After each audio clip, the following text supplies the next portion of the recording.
Mustangs fans. Josh Redman here, voice of the Peoria Mustangs.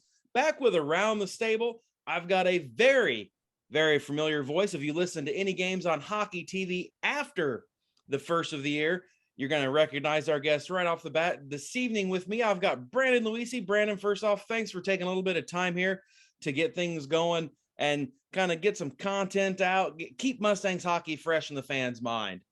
Well, it's a pleasure to join you. Now the fans get to put a face to the voice. And, well, I'm just excited to be here and excited to get back in the world of podcasting. First things first, Mustangs finished the 21-22 season, 32-10-5, 69 points, second place in the Central Division, just 10 points behind Rochester, who ended up winning the division. Also, congratulate the Rochester Grizzlies on that Fraser Cup championship as they went down to Missouri and won the Fraser Cup championship. Mustangs probably going to be looking for a little redemption coming up in this 22-23 season. But first things first, we've got to get through the offseason. Lots of signings, tenders being signed, colleges and stuff. Not what we're here to talk about today. We will get to that, but not today. What we're going to talk about, kind of a fun topic, you and I here. Some of our top moments from the 21-22 season, no particular order. This isn't an ESPN top 10, anything like that. We're just going to talk about some things to us that were kind of, I guess you could say they were something important to us, something that stuck with us. And we talk about still to this day. So what I'm going to do is, since I'm the host and you're the guest, my mom always said, let the guest go first. So Brandon, I'm going to let you go with one of your moments, and then we'll discuss. Yeah, my first moment that I have, it was one of the first games I joined you on color. A very big weekend against those Rochester Grizzlies that eventually won the Fraser Cup, as you mentioned. And it was Andrew Duran's 27 save shutout, the 1-0 victory back at the Owens Center. Game-winning goal there scored by Ethan Chesney, and Echez one of the bright spots of the season for the Mustangs, one of the many bright spots. So that was my one moment. I mean, I feel like Andrew Duran, he had a fantastic season for the Mustangs. Tons of shutouts for the Mustangs in the regular season, 5 to be exact, with a 1.75 GAA. So I feel like he was just an impressive goaltender all season, and that was one of the moments that stuck with me. If memory serves me, I think Ethan Chesney scored that game-winning goal at 9, we'll say right around 9.5 of the first period. So literally a nail biter for 50 minutes. You're about 30 seconds off, Josh. 10:06. So 10:06. Yeah, I knew it was right around that halfway point. I couldn't remember, but yeah, that was one of them games. And when you sat it there, one of the first games you did color on, and with Rochester, I was like, hey, I know it. I know it's going to be that 1-0. Yeah. Echez scored the game winner halfway through that opening period. So I'm going to go with I don't know if I want to I went in order of date. Sure. I guess I'm kind of a chronological nerd and didn't want to throw anything out. So my first one that sticks out to me, September 25th, 2021. Game number 2, Joanne Brophy getting the start between the pipes. Midway through the second period, Mustangs up 1-0, and Brophy had that phenomenal post-to-post save on a 2-on-1 break. And I had no clue what I even said.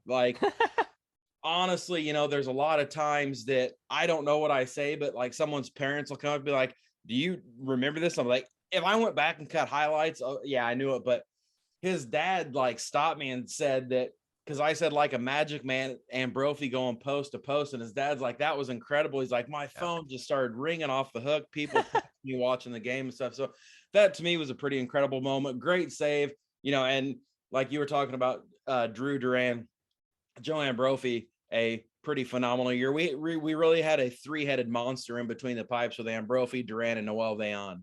Yeah, I agree. Those 3 guys stepped up all season, played fantastic in each of their regards.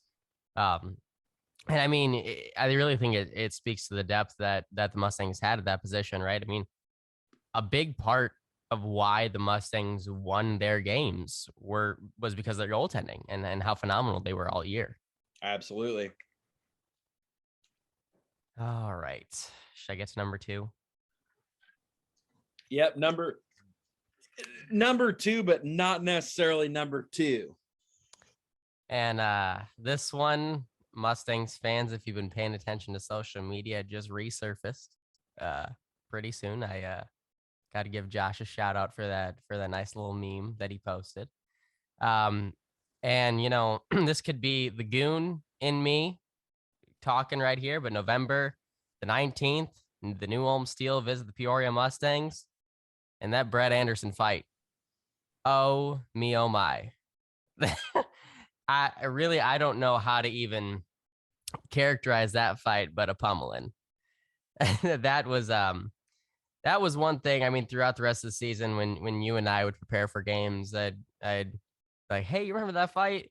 It's just something you don't forget. I mean, I think at that point in the game, it says it was at the 4:44 mark of the second period. Peoria was already up by a score of 5-0. It was right after Ethan Chesney's second of the game. So I mean, I feel like um, not only was the crowd really into it, but having a fight that game, not something you see all the time in the NA3, but it was something that brought a little bit of emotion to the game, and you definitely tell the boys were into it. Yeah, and you know that's one of them ones that I love because, like you said, yeah, you can use it for multiple things, and Easter and peeps, and me, I'm a peep lover, so if I didn't get peeps in my Easter basket, I'd be pretty honked off. But yeah, Brett Anderson at that point in time just seeing red, and guys getting in front of his goaltender, he didn't like it, and he was gonna make his presence known there atop his own crease, protecting his goaltender. Threw his weight around, as we shall say. So one that stuck out to me, a road game. So mm, kind of getting away from the Owen Center here. December 5th, 2021. Hubert Guzzi's overtime winner at Milwaukee. It was mm. a 3-2 overtime win for Peoria. And I remember watching this, and I like flew up off my couch and scared the daylights out of my wife. I saw Goose streaking down, and he crossed the top of the circle and just started pounding his stick on the ice. Puck came across to him, and he knew what to do. He hammered it home in the back of the net, 3-2 win. And that was one of them games, you're getting into that, getting ready for Christmas break. Them games are important. And Guzzi coming through big, putting one in the back of the net for that 3-2 overtime winner up in Milwaukee. Yeah, and I think that one right there was, like you said, I think it was the second of the game if I'm looking at it right. Fifth Yes. of the year, and Goose, I think really, if we're talking in terms of really good two-way defenseman for the Mustangs, I mean, he performed very well on both ends. He was a reliable goal scorer. In my opinion, one of the most reliable defensemen if you needed a goal at any given time throughout the game. But also, I mean, I feel like throughout the season, he really progressed defensively as well, getting in the way of blocking shots on the penalty kill, putting his body on the line, really showing, the coaching staff that, hey, I'll put my body out there. You can get me on the penalty kill. You can get me on the power play, 5-on-5, any situation, use me and I'll give a positive impact to the team. Yeah, situational awareness, very important. And yeah, that was one of the moments at home at my couch. I went nuts, and not sure if my neighbors liked it, but at the end of the day, if they knew why, they would understand. Yeah, most definitely. Um, Moving on to my next moment was actually the week after the New Ulm game, but the week before that Milwaukee series in Milwaukee. Peoria Mustangs putting up an 11 spot on the Milwaukee Power on November 26th. Um, if my memory serves me correctly, which I can cheat here and use the NA3HL scoreboard, yeah, that was the only time this season the Mustangs put up double digits against a team. And that was a game where Ethan Chesney, well, it was the Ethan Chesney show. He scored 4 goals that game. Jared Wisely, 5 points in that game as well. It felt like the team, like you said, in those games that are kind of in that, Thanksgiving to December um, to Christmas break, it's those momentum shifters where if you have momentum going into that break, that second half of the season becomes a lot easier because you're already going in with confidence. So I feel like that game, putting up 11 on Milwaukee, was really big for the Stangs and showed their offensive firepower and what they were capable of. Yeah, and I mean, you know as well as I do this game, you're not going to put up 11 goals every night. There's No. probably a good chance you're not going to put up 4 or 5 every night. So when you get them opportunities and you can light both sides of that number digit on the scoreboard, it's a pretty stinking good night. Oh, yeah. So my third one here, December 21st, 2020, 2021, if I could speak correctly here, in a 3HL showcase at Blaine, Minnesota, was the second game against Bozeman. Ryan Callahan's goal. Yeah. Off a face-off, he picked it off the wall and just muscled his way down the wall. I actually talked to him about that in an intermission interview. It was just a hard-working, keep playing goal. And he said, I looked for options. My option that I saw was my best option was to skate. He carried it down the left wing boards, chipped it ahead behind the net, caught up to the puck, stuffed it in for a wraparound. It was part of a 5-goal outburst there against Bozeman, that 5-0 win in the second game of the NA3HL showcase. Ryan Callahan basically doing what he did all season and just playing that gritty style of hockey that Ryan Callahan plays. Yeah, and I think Ryan Callahan was one of those guys on the team that um he contributed in ways where, yeah, sure, he was a goal scorer and he can set up plays, but he contributed away from the puck too. He was that nitty gritty. He'll forecheck well. He'll bump guys against the board, pin guys against the wall, win those board battles, and force the puck free to create those plays. And I think those players are just as valuable as your leading goal scorers on your team as well. Oh, absolutely. Intangibles speak volumes. Yeah, most definitely. I probably should have remembered that one, Josh. That Ryan Callahan goal, but for other reasons, I did forget about that game, if you remember correctly. um, Next moment that I have on here, if I can find the flipping game. There we go. February 5th, at home against the Oregon Tradesmen, the Tristan Trudell show. A 5-3 victory for the Mustangs. Tristan Trudell having 5 points on the night. And, I believe we labeled it the Tristan Trudell hat trick, as he had a shorthanded goal, a 5-on-5 goal, and a power play goal all in one game. And to be exact, he had 2 power play goals that game. But I think that game, against a team like Oregon, who was, for what it's worth, throughout the entire year, they challenged the Mustangs pretty well. And as we saw in the playoffs this year, we're a real big test for the Mustangs but for, someone like Tristan Trudell to kind of put the team on his back in that game and, kind of contribute on all sorts of offense here, shorthanded, on the power play, and 5-on-5. That's a game that just sticks out to me, and I'm not going to forget. Yeah, that was one of them ones Tristan Trudell just really willed the puck into the back of the net. It was a huge win. We talked about it. I'm almost for certain we talked about it. Game 1 and 2 of the season, Oregon was down in Peoria. They won both of them games, and we didn't play Oregon again until the very tail end of the season. And we played 6 times, twice in Peoria, and then 4 times up in Oregon, Wisconsin. Peoria winning those 6 straight of the 8 meetings. So, heading into the playoffs, you're like, oh, I like the odds here. But that's, the whole complexion of a team changes from September all the way into February/March. So, that was kind of one of them things that the complexion changes, and you got them 6 times there at the end of the season, and then the playoffs came. And as we always say in this game of hockey, playoffs are a completely different season. And unfortunately, that's how things ended, and just retool and come back next year. So for mine, my fourth one, I'm going to hold off on what I have in my order because we didn't really premeditate this, but it was something that we knew there was inevitability. So I'm going to go to my last one, and then we will circle back to my fourth, which would be your fifth. So mine, my fifth one was February 18th of 2022, a 4-3 shootout win versus Rochester. Tristan Trudell scored in the second round. Perry Lagatus scored the winner in the fifth round, pulled a nice move, chipped a backhander over Zach Weiss.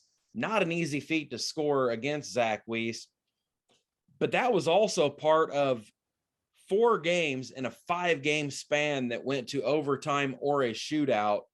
It was 2 games, extra time, a regulation game, and then 2 more games that I do believe both went into a shootout back to back. But that was the 4th of a 5-game span that 4 of those 5 games went into extra. So, the team kind of playing tired, and talking to assistant coach Clint Rui, asking, is that putting extra mileage on the guys? And he's like, this is what we condition for if this happens, but we've got to learn to close things out in regulation. And that was actually the 5th. And then they didn't play another overtime game until game 2 up in Oregon, Wisconsin in the playoffs, and that was a pretty lengthy overtime contest up there. So that was a moment, Perry Lagatus, just a nice move by Perry. And I don't know if it was one of the things where he just kind of blacked out and it happened, but it was a great move. And then putting one up over the shoulder of Weiss and into the back of the net for the game winner in the 4-3 shootout win against Rochester. Yeah, and I think, it really speaks to the testament of this team. Not many teams this season had a lot of success against Rochester. And, for what it's worth, right? Looking at the last 4 meetings at the Owen Center between Rochester and Peoria, talking January 7th, 4-1 Peoria win. January 8th, 1-0 regulation win for Peoria. February 18th, the game we just talked about, 4-3 in favor of Peoria. And then the 19th, an OT loss against, Rochester there. But you're talking about taking 7 points out of 8 against the team that won the Fraser Cup, and you're doing that at home. I really think this team, say what you want about a first round exit, but this team was a really impressive team. And I think they were really well rounded. And when people, when guys got injured throughout the season, or there were, times where they were out, it was a next man up mentality where, okay, this person's out, Jensen Cable subs in, or, Eddie Peterson comes in, and they fit right into the system. And it really worked and meshed together, which, I just thought was a really strong point of this team. Yeah. And, and that's one of the bright spots, I guess you could say, of junior hockey, is you can have multiple players. You're not having to stick to an 18-man or a 20-man roster. You can have, 25 kids in that, which, in instances of injuries, or perhaps you battle call-ups, you always have somebody in, they're working hard all week to play on the weekend, and you get guys with that next man up mentality, good things happen. Yeah. And we saw that this season as well. So without further ado, we knew this was going to happen. And before we started this, we were like, and then we kind of had a good laugh about it. So February 4th, 2022, a shootout game against the Oregon Trays, when we kind of segued in, a little prelude to this, but you hit the nail on the head. Jensen Cable, a shootout winner. Thomas Kaner scored in round 2 of the shootout. Noel Veillon stopped 5 of 6, and Jensen Cable netted that game winner in round 6. And this is one of them games that, like, when I think about it, I just remember Jensen Cable coming in and us kind of talking about it a little bit. And then just like that, Cable picks up the puck and goes in. And it was kind of one of them things that, like, right when he hits the blue line, in my brain just slows this down into like 50,000 frames a second. I didn't know if Jensen Cable was ever going to make it to the net. My brain slowed down that much. And, like, legitimately, as soon as he crossed in and made his move, I knew the red light was coming on. And if memory serves me, we both kind of looked at each other in absolute disbelief that he just kind of, it was like a casual, leisurely thing for him. And, the guys coming off the bench, and just the reaction from the crowd and the guys coming off the bench was pretty incredible. And, Jensen Cable, you never want to say the most unlikely of suspects getting a game winner in a shootout, but, it was one of the things it was just incredible to be there to see it. Yeah, and I couldn't agree more.